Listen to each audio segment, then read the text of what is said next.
Hi there.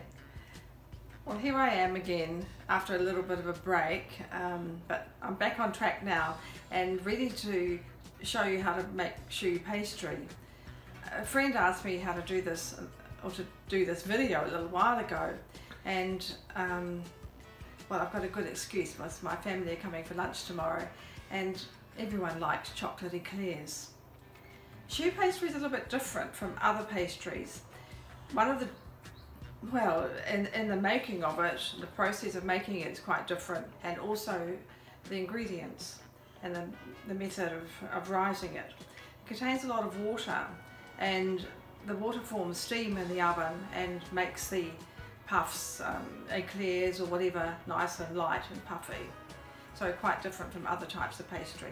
And it starts off by making kind of like a very, very thick roux, which has a lot of water in it, forming that steam, and also later adding the eggs, which also have a lot of water. So I'm starting off at the stove with firstly a cup of cold water.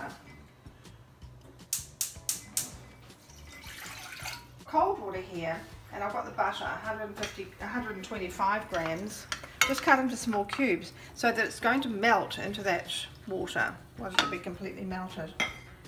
And then 1/4 teaspoon of salt. So I'm just going to stir this for a while until it's all completely melted. Now, if something should happen, you know, someone knocks at the door or phone goes, don't let it keep boiling.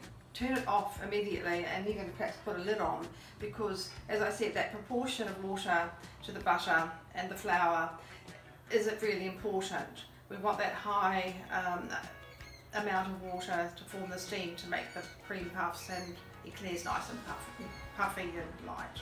Flour is going to go in all at once when we're ready, and it needs to be pretty sifted. The reason for that is it's going to be thrown into hot liquid, and while the butter actually does form a coating around the grains of flour and stops them sticking together, sometimes if you've got lumps in the flour, then it's going to be lumpy in the mixture, and you definitely don't want that because it's not going to give a good result. So as you can see, it's just come to the boil. I want it just to make sure that it's actually boiling quite quickly, and I'm going to just quickly take it off the heat, throw in all the flour, and then put it back on the heat, obviously stirring all the time. So here we go. So off the heat, flour the whole lot at once.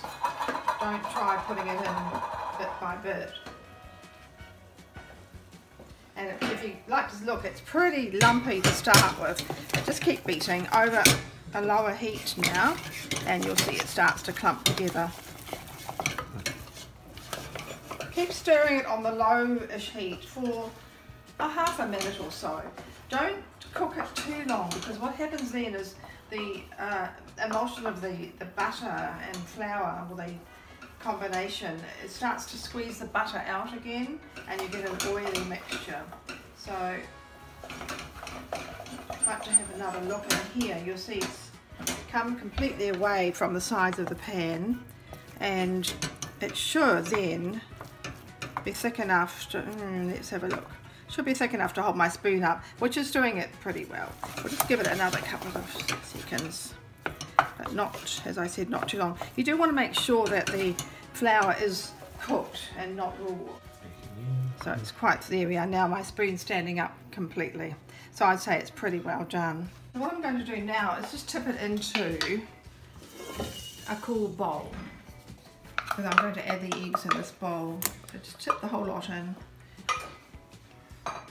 and you spread it out a little bit to let it cool down. We don't want to add the eggs yet, because that's going to coagulate them, and it's not going to give us the result that we want.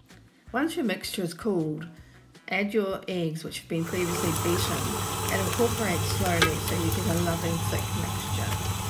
If it looks like it's going to be a little bit too runny, don't add all the eggs. Just add enough so that it looks like this, nice and thick, so your spoon will stand up. Then pop your mixture into a piping bag and shape as you wish, either into long. I actually love making something like this because it's kind of so spectacular, the way it, the way it puffs up from what it looked like earlier. So what I do now is just put a small slit in the side to let some steam escape, and then pop them back in the oven, probably for another 15 or 20 minutes.